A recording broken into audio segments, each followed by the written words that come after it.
Baik, mari kita mulai.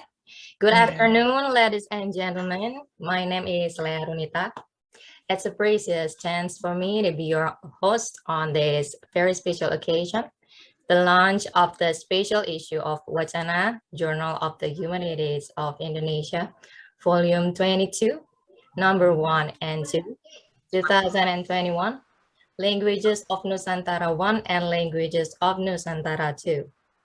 First of all, let's say thanks to God Almighty who has given us blessings and graces so we can participate on this special occasion. Hopefully the event will run smoothly and conducive. On this special afternoon, we have several agendas as follows. Opening, welcoming words by Editor-in-Chief of Wacana, Mrs. Lily Rosman. Presentation by Wacana Special Editor, Mr. Tom Hoogervorst. Opening statement by the Dean of the Faculty of the Humanities, Universitas Indonesia, Mr. Adrianus Waruno. Presentation by Mr. Alexander Adelaar. Remarks from Mr. Waruno Mahdi. Presentation by Wacana Special Editor, Mr. Aone van Engelenhoven. Acknowledgement by Wacana Special Editor, Mrs. Susimo Imam. Video about the journals of the Faculty of Humanities Universitas Indonesia presented by Mrs. Rahayu Hidayat. And closing. Before we start, please turn on all the camera. I would like to take our picture twice.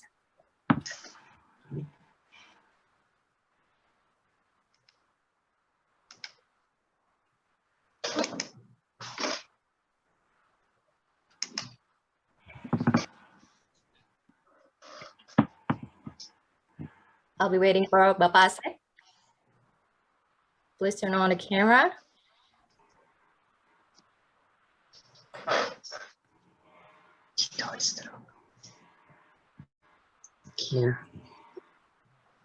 Halo Roy and Mike. Hai. Halo. For Mbak Renosari.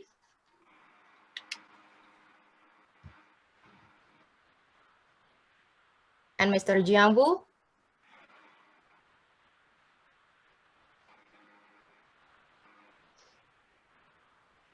Mrs. Greta Dianti.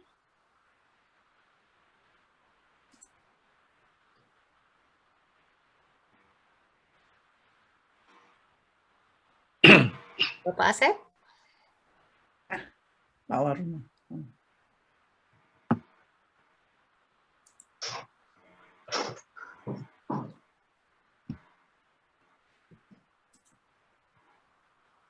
One more, Bapak Asep left.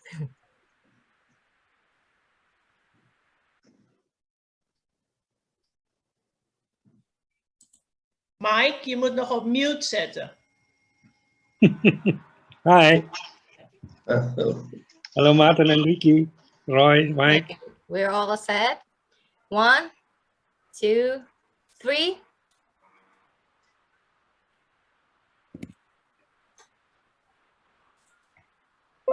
One, two.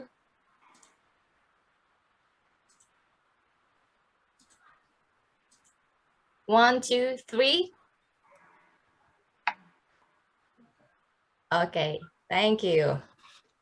Well, ladies and gentlemen, let's begin this event. Now, please welcome Editor-in-Chief of Wacana, Journal of the Humanities of Indonesia, to give the welcoming words, Mrs. Lily Rosman. The floor is yours. Good afternoon. I sincerely welcome all of you, but I would like to extend a special welcome to our guest of honor, Mr. Waruno Mahdi from Max Planck Institute Berlin. Pak Waruno, senang melihat Bapak dapat hadir di sini. Semoga sehat selalu, Pak Waruno. Terima kasih. Yeah, it's a great pleasure for me to welcome our speaker today, Mr. Alexander Adelaar from University of Melbourne. Mr. Adelaar, thank you for preparing a talk for this meeting. We are pleased to welcome the editor of this special double issue, who have worked a lot for this edition and for preparing this launch. I also want to welcome and thank all others for their valuable contributions to this special edition. Ladies and gentlemen, good afternoon and welcome. We are honored to have you in this meeting. Today, we will proudly launch the special edition of Wacana, Journal of the Humanities of Indonesia, Volume 22, Numbers 1 and 2, on languages of Nusantara. This double issue has been prepared by Wacana under the direction of Susi Muiman in collaboration with Tom Hoogervorst from KITLV Leiden and Aone van Engelenhoven from Leiden University Institute for Area Studies. On behalf of Wacana, Journal of the Humanities of Indonesia, I truly appreciate the efforts and commitments from the editors to our success. Distinguished guests, I hope you will have a pleasant meeting. Without further ado, I would like to invite special editor Tom Hoogervorst. He will tell us why this special edition. Tom Hoogervorst, the floor is yours. Thank you. Terima kasih. Demi tamu kita dari Britania dan Amerika Serikat, izinkan saya untuk menyampaikan ceramah ini dalam bahasa Inggris. Welcome everyone, also on behalf of the ever-sparkling Indonesianist community in Leiden, and many thanks to the organizers in Jakarta, and of course to Pak Waruno, whose prolonged engagement with the languages of Nusantara inspired us to edit this special issue. I'm showing you the preprints here, some of which have already made their way to Leiden. We sent them to Waruno, and of course his family and the editors will receive a copy very soon. And later this year, more copies will arrive. And of course, everything will be fully uploaded on Wacana's website. Now, personally, I'm a big fan of the concept of a Festschrift, also known as Liber Amicorum. It's invented in Germany at the beginning of the 20th century, and this format was originally designed to honor the achievements of linguists as well as people from the natural sciences. And of course, Waruno is both. But we thought it's best to restrict ourselves to linguistics on this occasion. And the reason why I like Festschrifts is because the editors decide on a broad topic, but the contributors get to write whatever they want on that topic. And this important element, writing about what we find important rather than some bureaucrats, will become very clear from reading the articles. People have submitted what they always wanted to write: historical, synchronic, fieldwork-based, archival, theoretical, data-driven, or a combination of everything. And you can't always publish what you want in mainstream journals, as many of us will have found out at one point. So a Festschrift allows us to be experimental, to play with ideas, and to comment on the field. And of course, quite a few of Waruno's own contributions to Festschrifts have become classics in the field. Let me just read out a selection of titles to get an idea of the broad scope of Waruno's interests. Distinguishing homonymic word forms in Indonesian. Another look at Proto-Austronesian D and capital D. In search of an historical Sea People Malay dialect with Aba. The beginning and reorganization of the Commissie voor de Volkslectuur. And my personal favorite, we hissen die Malayan before sie Malayan hissen. And as someone who considers himself a supervisee of Waruno for the past 13 years, in fact, editing this special edition falls under what Indonesians call utang budi. It's about acknowledging those who have helped you in the past and present. But this goes beyond my personal experience. Even if I hadn't had the fortune of knowing Waruno, his publications would have still influenced my academic career. And as it turned out, I was far from alone in my conviction that something had to be undertaken to celebrate these innumerable contributions to the study of Nusantaran languages. But there's an important difference between silently agreeing and saying, yes, let's do it. When do we start? And so in Leiden, I was very happy that Pak Aone had arrived at similar conclusions independently. So suddenly we had two editors. What we didn't know was that similar plans were brewing in Jakarta as well. And on one felicitous day in Leiden, we joined forces with Susi Muiman, as the third editor, who connected us, or I should say reconnected, because we all know each other, with the indefatigable team of Wacana in Jakarta. So as Malay people say, the paddle is in our hand, now let's get this boat moving. So we moved along. And the easy part was to contact Waruno's longtime colleagues, most of whom were happy to jump on board. In fact, we had to narrow down the scope to Nusantara. Otherwise, it would have been the entire Austronesian world on a boat, and that's just asking for trouble.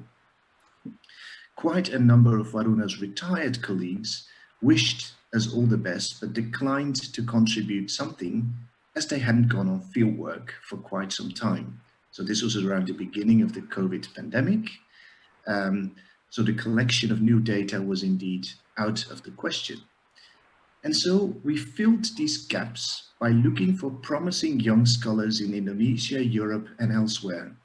And as you can guess, so many people were interested that we now have 2 volumes instead of 1. And we even have one contribution that makes the argument that linguistics is more important than ever during a pandemic. So please have a read after this. And finally, as we were finalizing our special edition, it turned out that there was yet another group of people who had been pushing for academic acknowledgement of Waruno's contributions to the field, Waruno's own family. And even though we had almost finished by the time we learned about this, we did include a foreword by Waruno's brother-in-law, Maarten Veldhuizen, and it's really nice to have this extended fan base all in one digital place today. So these are the main things I wanted to say. On the one hand, it's very nice to see friends, family, and colleagues from such a wide range of locations joining us today. On the other, this wasn't, of course, how we envisioned the book launch when we first came together to discuss the project. Normally, we congregate in a room somewhere and we make sure there are snacks and drinks. However, my personal feeling is that one doesn't exclude the other. We didn't want to delay this book any further because we want everything to be online, open access, free for everyone to download. And yet, once this pandemic is over, there is absolutely no reason why we shouldn't also have a physical event somewhere in the Netherlands. So for this, we'll have to wait until everyone is vaccinated, but it certainly isn't meant to be the final opportunity to celebrate the vibrant field of Nusantara linguistics. It's established, but also certainly junior scholars, and the inspiration all of us received from Pak Waruno.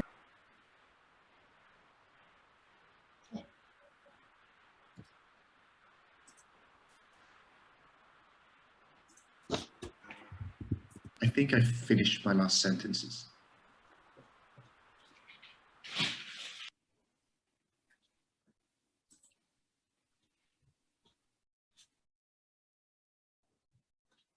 Thank you for Mr. Tom Hoogervorst for the presentation. Now the Dean of the Faculty of the Humanities Universitas Indonesia will present his opening statement.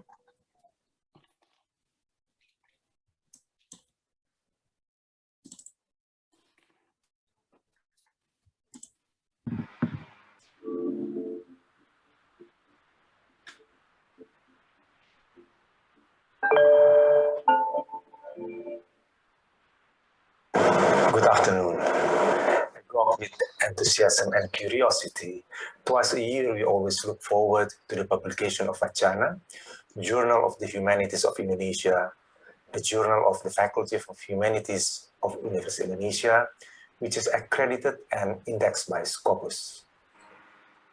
As a medium for scholarly discussion of studies of humanities and social sciences, this peer-reviewed journal is published thematically, consisting of a double issue in April-May and a single issue in October-November every year.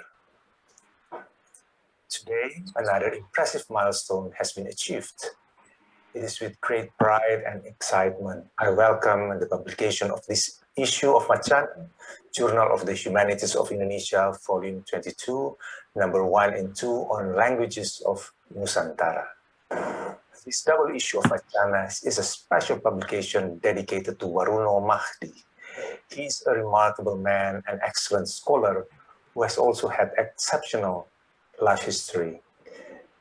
He graduated with honors as a chemist in 1965 at Leiden University of Chemical Technology in Moscow, but he also developed a broad interest, particularly in linguistic and cultural history.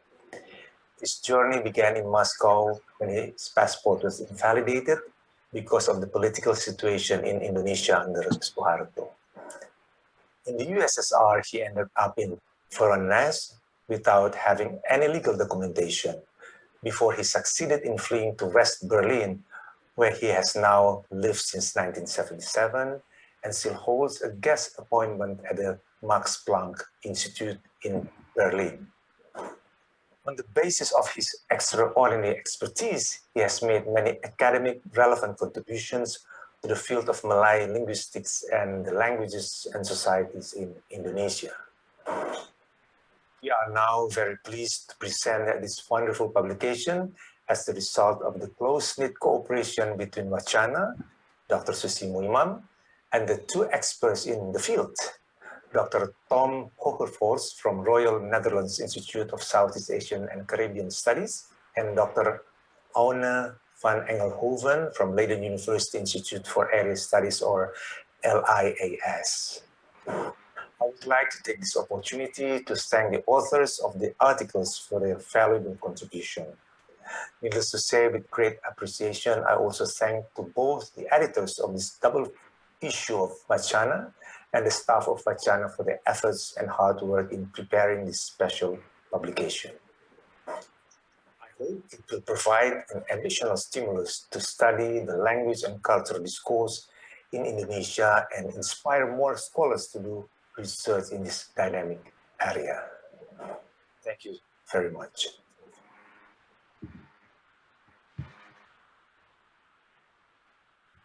Thank you. Thank you, Mr. Adrianus Wawaruntu, for the opening statement. Move on to the next agenda. I would like to invite Mr. Alexander Adelaar to give a presentation about Mr. Waruno Mahdi's research activity, linguistic areas, and Madagascar. Mr. Alexander Adelaar, the floor is yours. Thank you very much for inviting me to give a presentation of my paper, and thanks, Tom, for counting me among the young scholars of Nusantara studies. I think that might be a bit of a miscalculation. I may still be an addict of Waruno Mahdi in every sense of the word, in terms of age as well as of scholarly expertise, but I'm not young. Okay, I wrote a paper for Waruno about South Borneo as an ancient linguistic area. I will now put on, what is it? I will now do some share the screen. Yeah.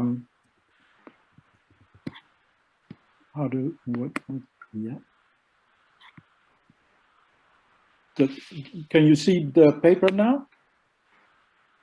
Yeah. The paper is in front of you. Okay. My paper is about an ancient linguistic area, a Sprachbund in South Borneo. The evidence is very straightforward. There are four different factors that, four different features that form a Sprachbund, as far as I can see.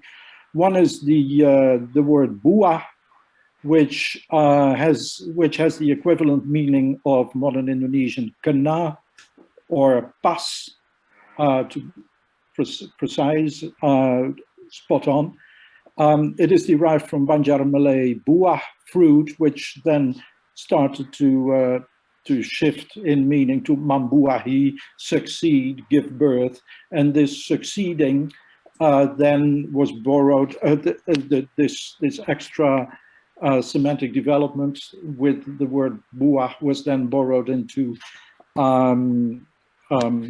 Burrito languages of South Borneo. So in Ma'anyan, you have Wah Inun Hanyu, literally Kena apa kamu, what's the matter with you? And in Ngaju Dayak, you have Buah Auhum. You could also have this sentence in Ma'anyan, by the way. It's just that I use examples from both languages. And Buah Auhum means Kena katamu, or pas katamu. What you say is correct. It's spot on. Second, this is in all kinds of languages in South Borneo, which belong to the Barito language family. A second aerial feature is the, what is it, a concatenation of prefixes, ter and per, which in Banjar Malay become ta and pa. They are concatenated into tapa, and you find that into Banjar Malay in a few cases, although the linguists and the lexicographers have never recognized it as such. But there is taparanak, there is tapasoal, and a few other things, or tapahual. Taparanak means the baby, unplanned. Tapahual is to get into trouble without soal, becomes hual in Banjar Malay. So it is a non-volitional prefix. In Malagasy, tafateli means to swallow by mistake. In Ngaju, tapatiro, to fall asleep accidentally. In Banjar Malay, this is no longer productive, but in the other languages, it's in the Barito languages, it's from very to not so productive, depending on language. A third aerial feature is nasal spreading. It's not as unsavory as it sounds. When you have nasal prefixation in Indonesian languages, that only affects the first consonant, but in Ngaju and in Ma'anyan, it also affects a following consonant if this is a weak one, like Y, like Y, Y, right? So Wayat, which is related to Bayar in Ma'anyan, becomes Manyat. Huyu, which is the cognate of Suru, becomes New. So you get double nasalization. We call that nasal spreading, and that is what you have in various languages of Barito languages. Fourth change is very straightforward, and is certainly also an aerial feature, but it's not such a strong one as the others because it's less emblematic, it's not as salient. That is the one of S becoming H. Now, sungai becomes hungai in Ma'anyan and uni in Malagasy. Sampai becomes hampe, hampi. Lawas becomes lawah and lava. This is not such a strong aerial feature because you also have that in various other languages, in Indonesian and even in Jakarta. Baik, maaf, saya sedang mengikuti di Zoom, ada satu komputer. All right. So, okay. I think we have a linguistic area here. We have a Sprachbund. It's not really difficult to see how that can be fleshed out. It's another thing if we really think about linguistic area. What is a linguistic area, in fact? And is it a useful concept? Well, the top historical linguist in Honolulu, Lyle Campbell, thinks not. He thinks it's you don't need that concept. It is really not a strong scientific concept. He says it's little else than borrowing or diffusion, and he writes it off as no more than a post-ad hoc attempt to impose geographical order on varied conglomerations of borrowings. Okay, yeah, that's probably true. We will sort of see that in a while. It was first formulated by Nikolai Trubetskoy, and for Waruno we put the Russian there, Yazykovoy Soyuz, Union of Languages. The critical conditions for a linguistic area that have been proposed are: there should be more than 2 languages involved in a linguistic area. Well, says Lyle Campbell, why? If you've got 2 languages that influence one another, then you can get a linguistic, you can get a Sprachbund, no problem. It's not immediately clear. Well, it's not as spectacular, but you can have that. Second, the languages should belong to at least 2 different language families. Well, says Lyle Campbell, why? They can belong to the same language family, because even within the same language family, you can have languages that are very different from one another, and then the areal features are just on top of that. And by the way, if you look at the Sprachbund of the Balkan, they are all Indo-European languages, and it just depends on where your language family starts and stops. There are different branches of Indo-European, but they're all Indo-European. Number 3, there should be more than 1 shared feature. No, says Lyle Campbell, that's not really true. Look at S becoming H. That's clearly a feature, but it's not a strong one. If you have 6 of those, then you still have a weak case.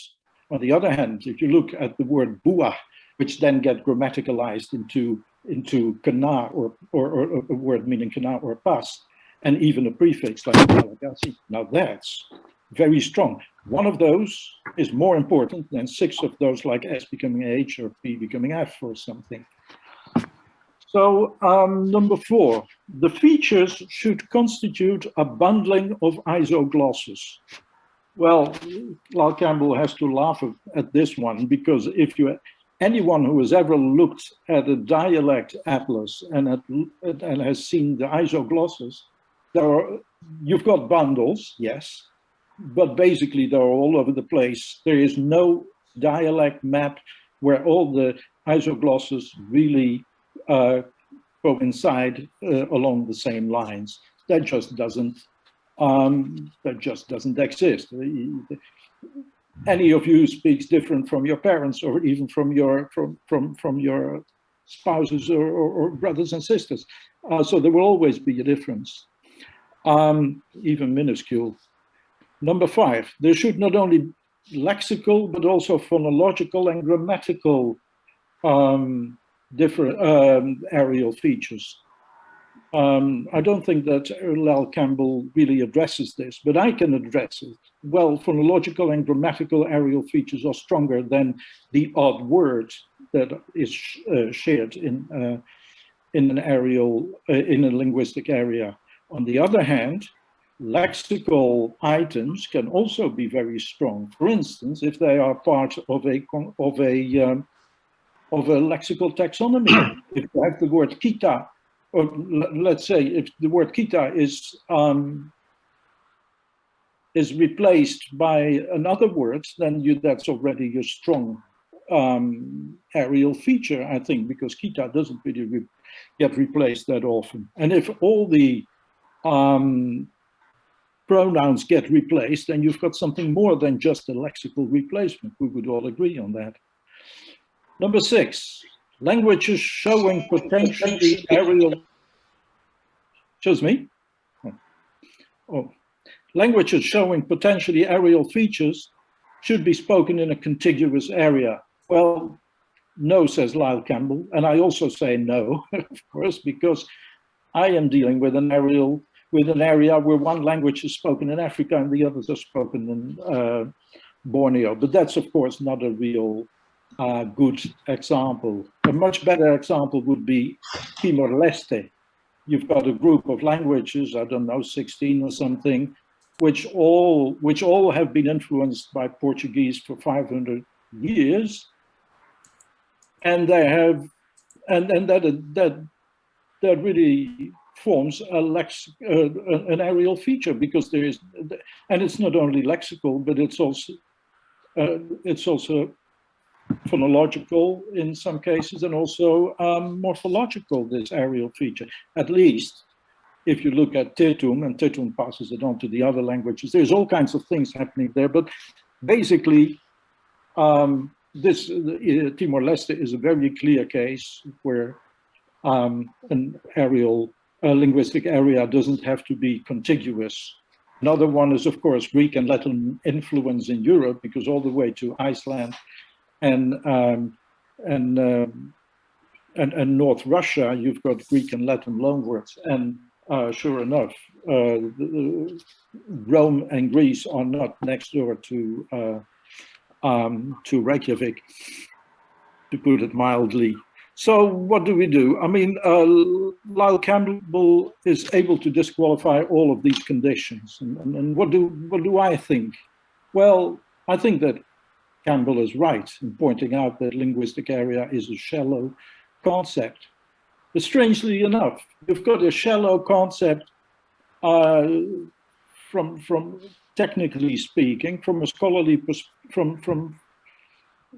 perspective, if you think about it. But on the other hand, it's a very practical concept. How would you refer to East Asia as a Sprachbund, where languages are very often monosyllabic and tonal? How would you refer to that if you didn't have a term like Sprachbund? How would you talk about South Asia, where almost all the languages have retroflexes? I mean, they don't belong to one language family either. And also, how do you, in another perspective, how would it's very nice to have a language, to have an areal feature to distinguish from, for instance, a substrate or a genetic group, a genetic affiliation. These are three very different things, and you want to have a handle to talk about these things. So I still have time for this term. I'm also happy to use linguistic area in the context of Malagasy and its historical ties to the languages of southern Borneo.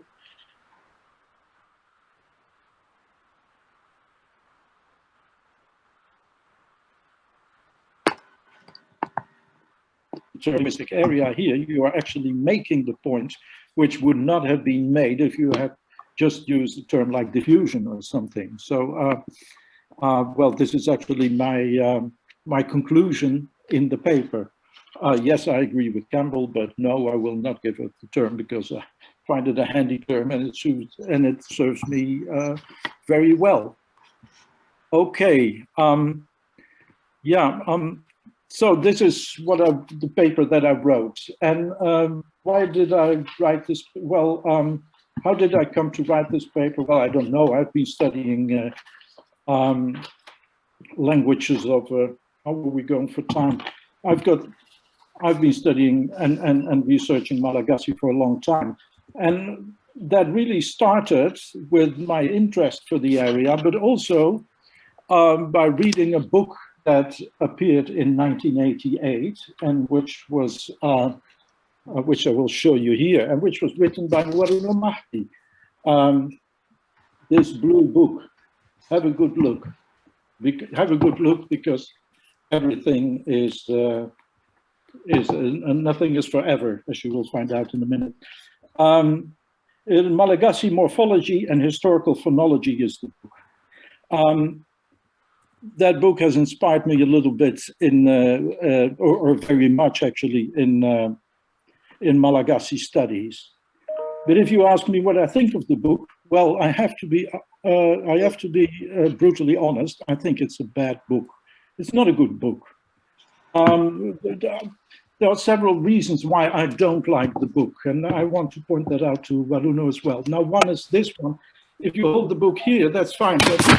But if you don't hold it well, it falls into many pieces.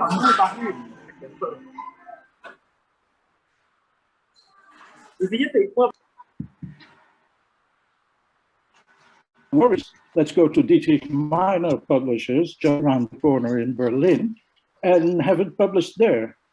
However, that legendary bookbinding of the Germans had become a thing of the past.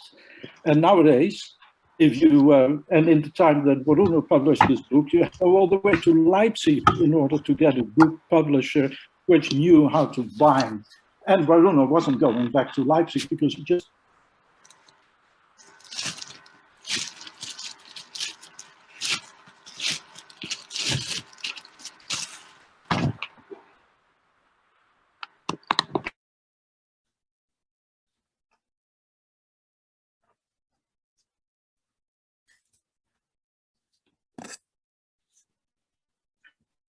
Hi.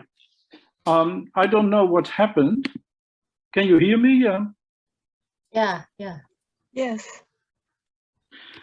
Yeah, I don't know what happened. But anyway, another thing about the book that I don't like, and which I think was a big mistake that Waruno made, was to write it in German.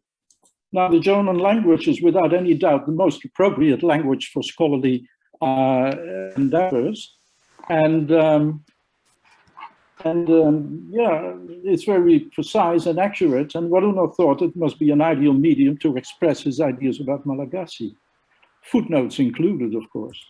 But little did he realize that the global academic world had already given up reading German and would use every pretext in the textbook not to have to read a German book. The only ones who occasionally read German are some Germans and idiots like myself, who were forced to write an assessment of the manuscript that Waruno had handed in to Professor Noothover in 1987. So I had to write a report on that book. And of course, with blood, sweat, and tears, and a lot of unsavory swearing. But the good thing that came out of it was that I became a better scholar of Malagasy studies, of course, afterwards. Still, I think the book could have done with an English and Indonesian translation. A third reason why the book is not good is, well, when Waruno finished his book about Malagasy, he got stuck in a footnote and he couldn't stop. And those who know Waruno have a bit of an idea what that looks like when Waruno gets stuck in a footnote and keeps on writing. Because, well, he didn't know. The footnote became bigger and bigger and turned into a 100-page thing by itself. And he added that to the book in what he called a nachtrag, a supplement. And he thought that he would solve the matter in that way. But if you look at the book, how it falls apart in different pieces. Now, this last part is, for instance, the supplement. It's 100 pages long. And it's about Austronesian migrations, which happened 5,000 years ago. And that in itself has very little to do with the morphology and the phonology of Malagasy. He turned that footnote into a supplement instead of making it into a separate book, like most of us would have done, mindful of the importance of publication rates and all that. But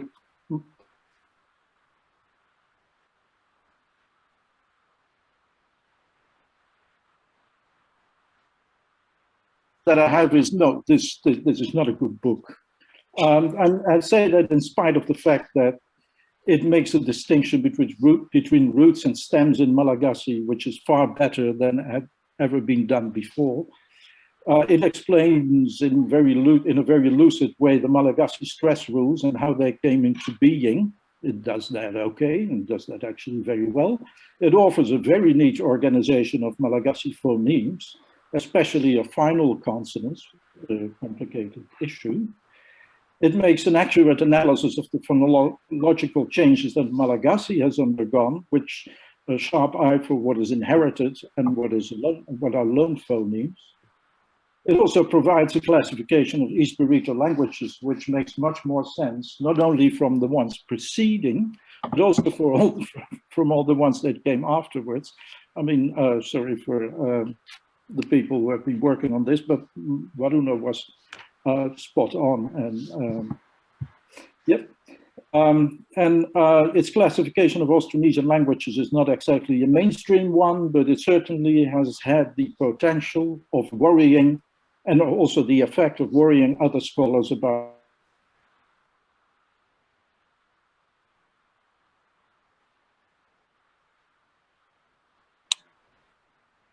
in his classification, for instance, he calls the branches of Proto-Austronesian by the word for person that is being used by the languages that belong to these branches. So you have an Urangic group, languages that use Orang. You've got the Artaic group, that's in the Philippines, the Arta languages. Maybe you also have an Ulunic group for Ulun, I don't know, but that should have been there, and maybe, okay. Yeah,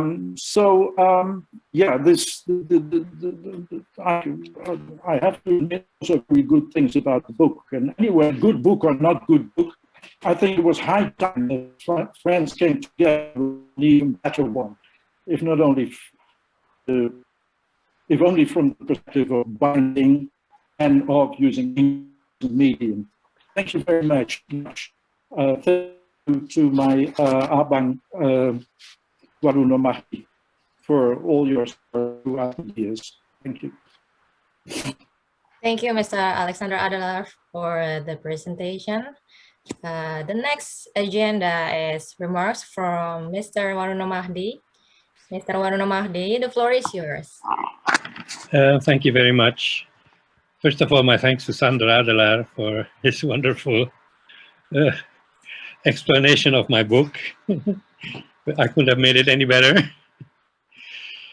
But first, most of all, I would like to thank everybody for this fantastic, what is it, occasion. I mean, I really feel honored. I don't know how I actually, what is it, earned all this. Particularly since over 30 years now, I've been suffering from the Lyme disease, which makes me rather dement. And it takes me a lot of work and what is it, trouble to write anything at all. And that's also one of the reasons why I haven't up to now made a doctor work, which I had started over 30 years ago, but just couldn't finish. So I mean, I really feel, I mean, it's fantastic to suddenly become, what is it, to get this Festschrift, as you call it. Actually, I had a strange,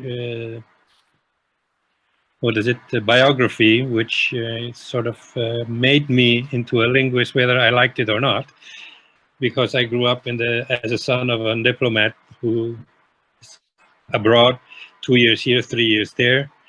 And I've lived 2 years in Bangkok, 3 years in China, and was in England, Britain, and in Russia, and everywhere, you name it. And so I had everywhere to learn, to go to school and to learn the local language and things like that.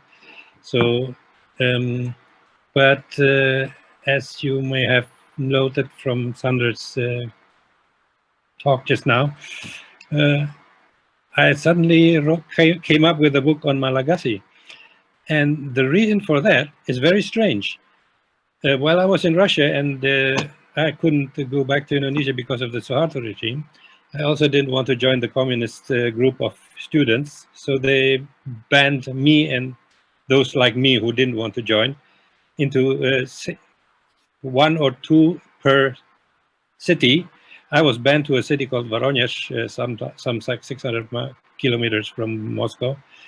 And I had nothing else to do there. And I just happened to see at the bookstore the Russian Malagasy Russian dictionary. So I bought that and started reading that, and it found a lot of interesting things in that. And that is how I began writing that book on Malagasy.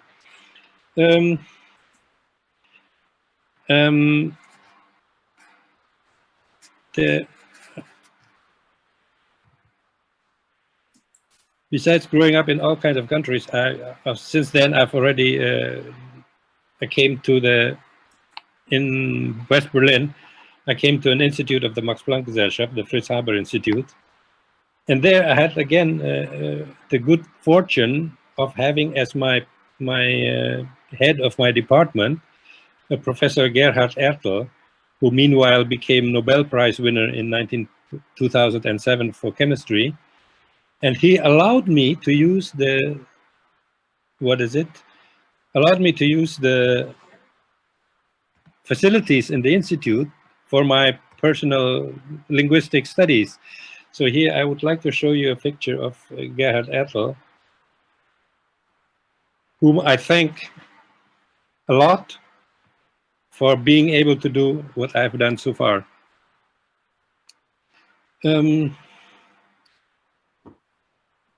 I don't know what else I can tell you, because as I said, I was abroad, banned, so I could not come to Indonesia to do field work. And actually, any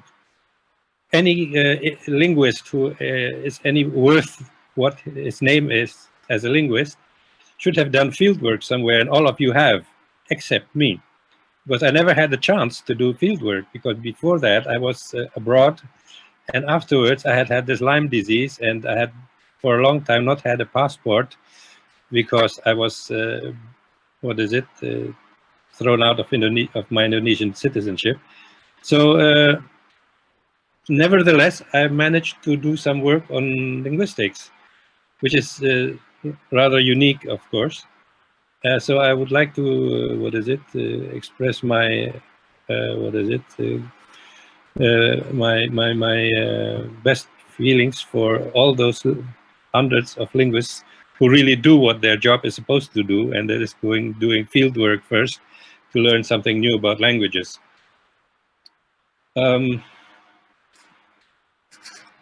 Finally, I don't know. I do feel I like to really have to help. Thank you all for your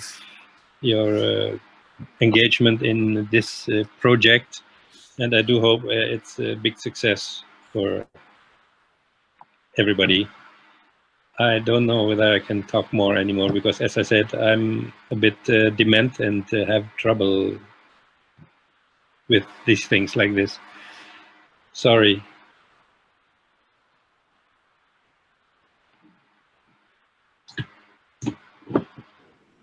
Brother, you are as sharp as ever.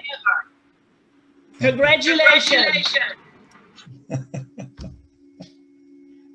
Thank you so much, Mr. Waruno Mahdi, for the remarks.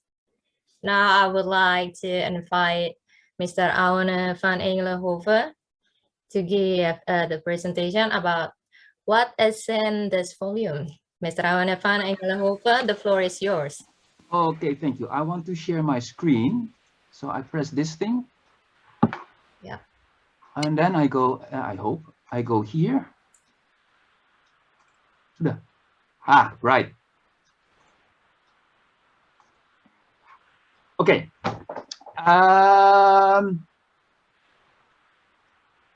What happens if you're almost the last and all the important things have been said already? That's fine, because saya orang malu jadi tidak berani. And before I start, I have to ask permission to use Indonesian, but I already start using Indonesian, so no one cares. I have to go on now. All the good things have been said. We're not all in Indonesia, but you know how it is in the Indonesian context. Kalau dipuji terus, nanti tidak dipercaya lagi. So I'm not going to do that. But what I want to say here is that Pak Waruno just said that, well, I got sick and I can't concentrate and I can't write. Sorry, Pak Waruno, I don't believe you in that. I would believe that if it was me, then I would say, no, I can't write, I can't do anything. But you're producing papers on and on and on and on. And so I don't believe that. And another thing that I want to say here, suppose that we write something and you read it and you discuss it with us, then all of a sudden it always turns out that you have read something that we did not read yet. Because it is in Old Chinese or it is in some other language that we don't know, but you already read it and you can add something to us. And this is for me always a very important thing. So this picture that David Gill made in Uswa is typical. It is actually typical for me that I always think about you like this. So you sit there, you're always smiling. Even if you disagree with someone, you keep on smiling. And it takes a lot of time before the one who is actually having a different opinion realizes that you don't agree really. And your knowledge is in the bag. You always know something that the others don't know. So what I want to say here is that thank you very much for guiding us here. But I'm actually here to tell you what is in the volume. Okay, that's going to be really quick. So I press this now, I hope. Yes, so we have 2 volumes, Language of Nusantara 1 and Language of Nusantara 2. The left picture, that's a nice one, that's a Bajau house. And the other one is mothers walking on Biak Island. It gives nicely an idea about how I see and how Pa Tom sees you as someone who is never, ever frustrated and is never, ever angry with someone. It is something that I cherish very much. So what is in the journal then? Now let's go on. So in volume 1, it starts like this. So Tom already discussed this. So we have some yeah, let's say some introduction or some extras about you, how we see you. And because I already said I don't want to do extra pujian, I just invite everyone to read it, and you know exactly what we think about you. But let's walk on. Bagaimana ya? Oh yeah, gini.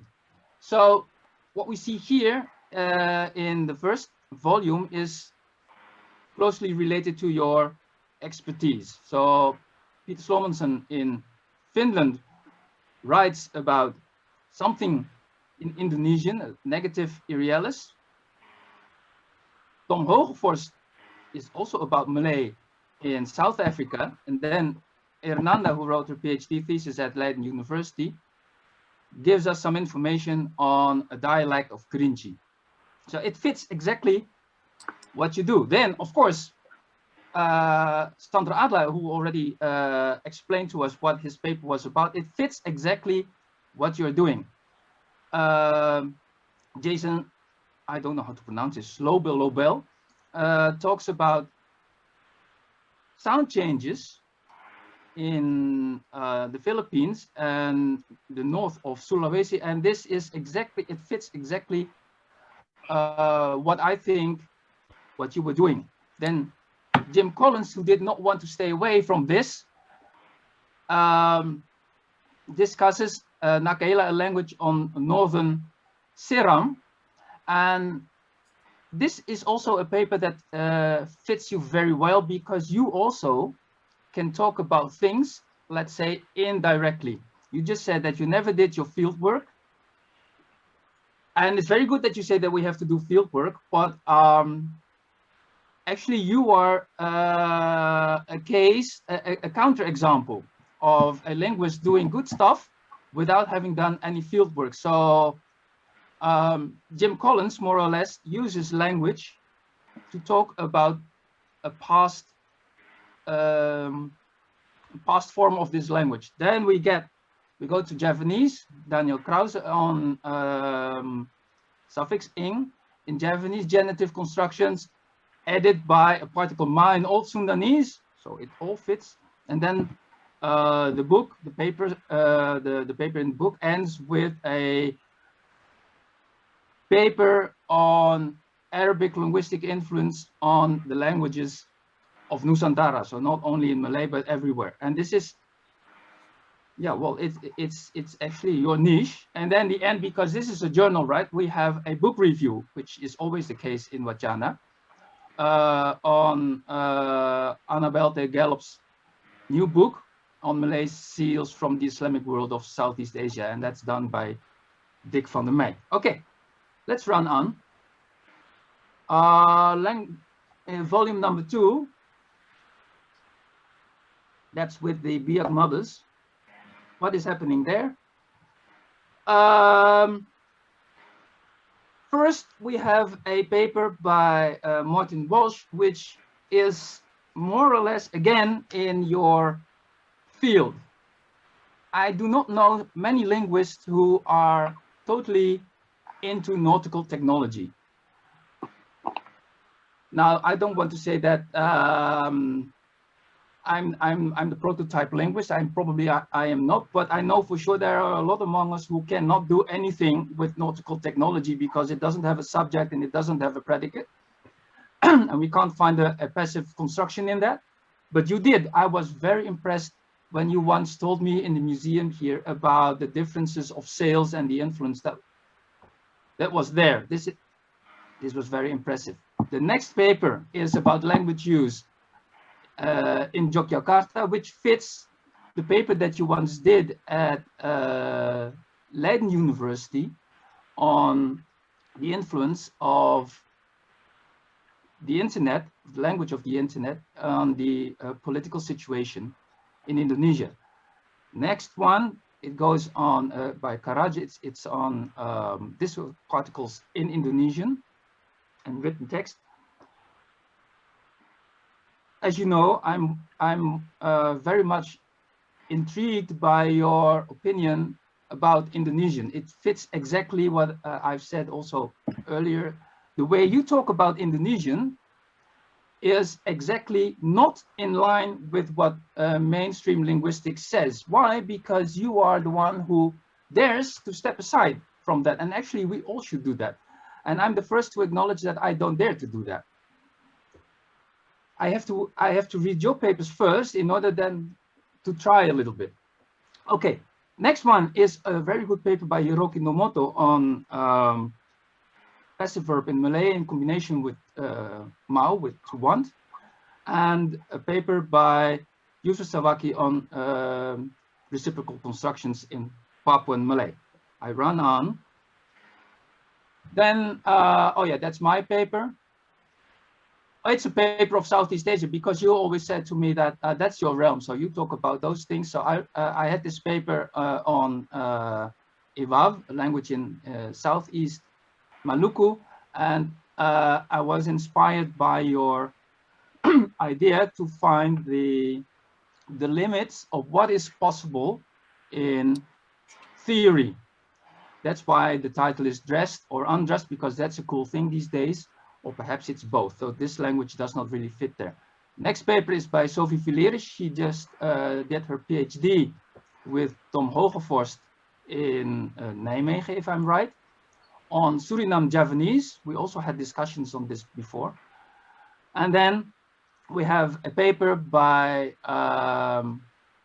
Professor Multamia and her husband, Alan Lauder, and Kiftiawati on how we can preserve or empower local languages in this COVID period. And this is based on a case in East Kalimantan. And the final paper is by the team of Marian Klamer at this university, Practicalities of Language Data Collection and Management in and around Indonesia. And because this is a journal, the final title is a summary of the PhD thesis by Jeremy Balog, who just finished his PhD thesis and graduated at Leiden University, a grammar of Dao. I did what I was supposed to do now, and I would like to give back the floor to the organizer. And once again, I want to thank you for what you have done for us, Waruno. Thank you. Thank you, Mr. Aone van Engelenhoven, for a great presentation. The next agenda is acknowledgement from Mrs. Susi Moimam. Mrs. Susi Moimam, the floor is yours.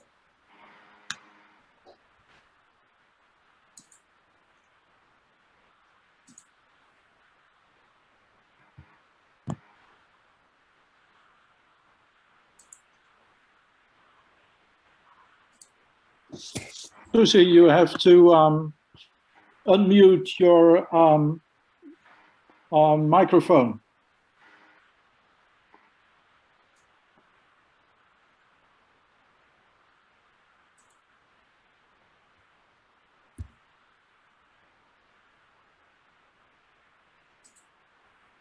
Yes. I needed my husband to help me. Okay, as Paone mentioned, all the Putians have been said. Now it's my turn, my task actually, to say terima kasih. Dear participants of this Zoom meeting, allow me to take this opportunity to express my gratitude to all parties involved that made this publication happen. Without the help of all involved in the production of this double issue on languages of Nusantara, to honor and appreciate the academic output of Waruno Mahdi, this festschrift, Liber Amicorum, would not have been realized. In not specific order, I would like to thank the Dean of the Faculty of Humanities, Universitas Indonesia, Dr. Adri Waworuntu, for his continuous support for our academic journal, Wacana. I'm also very happy that Pak Adri agreed to write a foreword for this festschrift. A word of gratitude goes without saying to all contributors and reviewers of this special issue.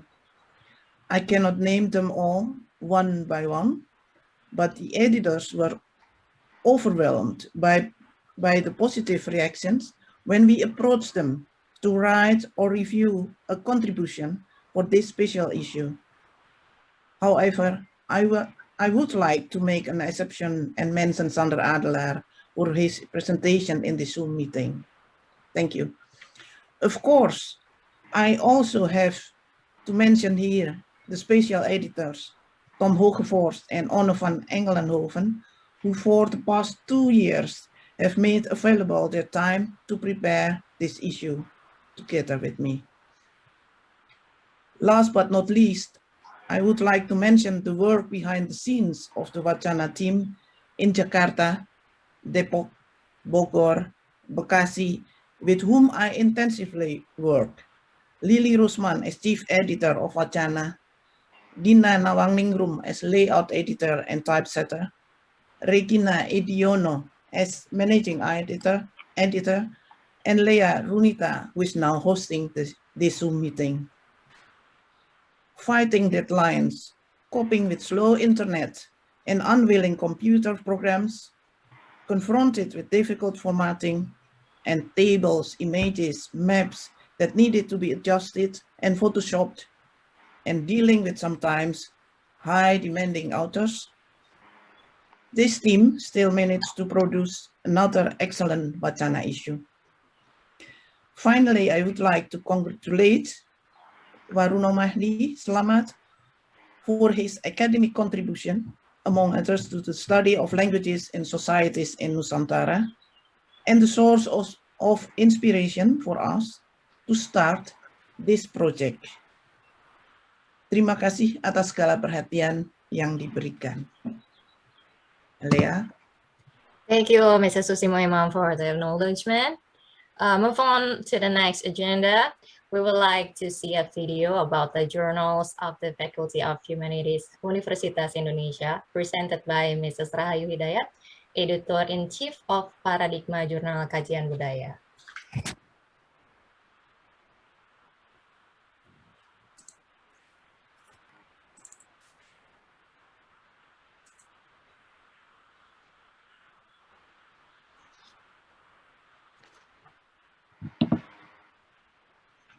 Di Fakultas Ilmu Pengetahuan Budaya Universitas Indonesia diterbitkan sejumlah jurnal, termasuk Paradigma Jurnal Kajian Budaya sejak 2010 dan Wacana Journal of the Humanities of Indonesia sejak 1999. Cakupan ilmu pengetahuan budaya atau humanities sangat luas dan sering bersinggungan dengan ilmu-ilmu sosial. Kedua jurnal ini memuat artikel yang membahas ilmu pengetahuan budaya, tetapi Paradigma memuat artikel dalam 2 bahasa, Indonesia atau Inggris. Sementara itu, Wacana hanya memuat artikel berbahasa Inggris. Paradigma merupakan jurnal nasional berindeks Sinta 3, sedangkan Wacana merupakan jurnal internasional berindeks Scopus Q2. Paradigma memuat artikel yang membahas berbagai kebudayaan di seluruh dunia, sedangkan Wacana membatasi pada artikel yang membahas kebudayaan Indonesia. Paradigma memuat artikel yang sangat bervariasi karena tidak menetapkan tema di setiap terbitan. Sebaliknya, Wacana menetapkan tema untuk penerbitan 2 tahun ke depan.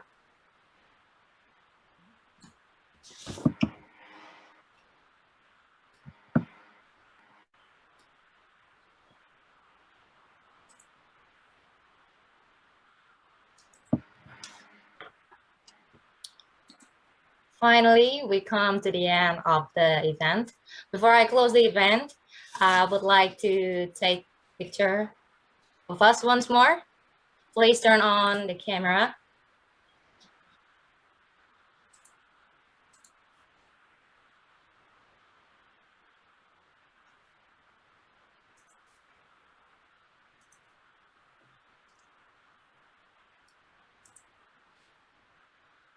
I'll be waiting for Bapak Heri, yeah. And then Mr. Hiroki Nomoto, please turn on the camera.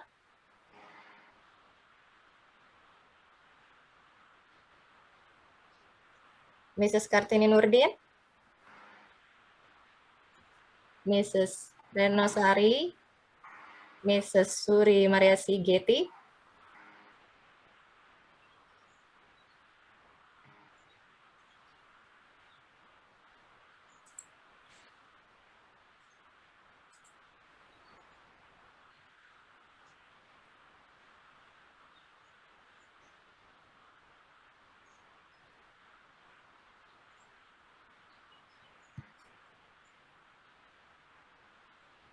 Mrs. Renosari, and Mrs. Suri Mariasi Getty.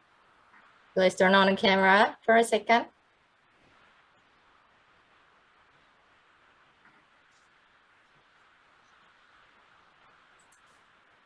Okay, let's take the picture. 1, 2, 3. Once more. 1, 2, 3. Thank you. Well, ladies and gentlemen, thank you very much for your coming and for your attention. May this event as useful to all of us. I am Lerunita. Good afternoon and see you on the next occasion. Many thanks to you all. Thank you, everyone. Thank you. Congratulations, Pak Waruno. Thank you very much to all of you. You're fantastic. Thank you. Thank you. Good day, everybody. Bye, everybody. Thank you for joining us today. I hope to see you again in our next occasion. Okay. Congratulations, Ibu. Thank you very much. I will leave earlier. Bye-bye. Bye. Bye. See you. Bye. Bye. Bye-bye. Thank you so much.